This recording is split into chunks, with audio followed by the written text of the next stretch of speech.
After the fierce battle within the palace walls, the evil sorcerer had been defeated. But before the king could truly understand what had happened, Clown Cat was already gone, under the guidance of his master. His appearance was changed, his identity hidden from the world, and far from the palace. They returned quietly to their home. Back in the palace, questions filled the king's mind. Who was this warrior? What power did he possess? And why did he vanish without a word? Determined to find answers, the king gave a royal command.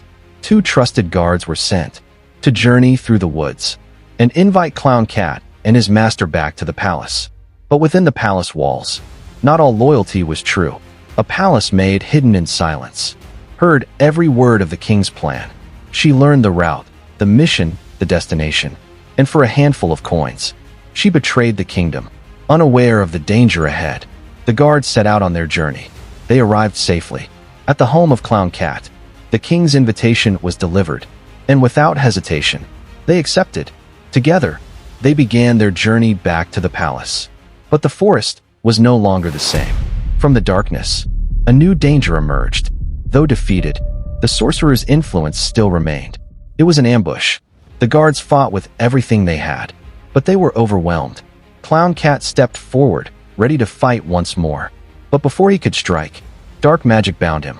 One by one, they were captured. Clown Cat, his master, and the king's men were taken into the depths of the forest. But fate had left behind a witness, a simple farmer who saw everything. When silence returned, he ran, through fear, through exhaustion, straight to the palace. The king listened, and anger filled his heart. A command was given without hesitation. A search party would be sent to find Clown Cat, his master, and bring them back at any cost.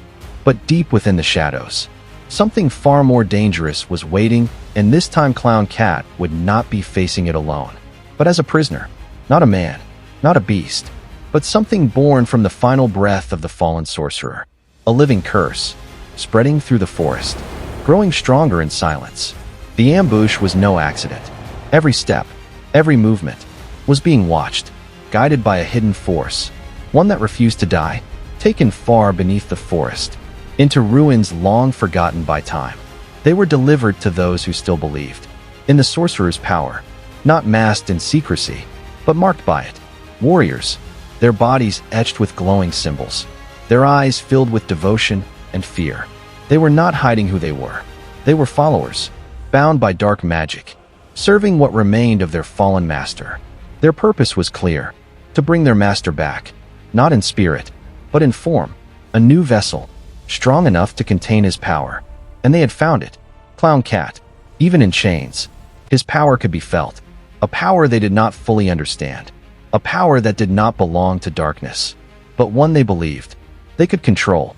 But they had miscalculated. They saw his strength, but not his will. Back at the palace, the king's patience had ended. Orders were given, without hesitation. His strongest warriors, his most trusted knights, were sent into the forest. But this journey was no longer about rescue. It was a path into something deeper, something far more dangerous than they had imagined.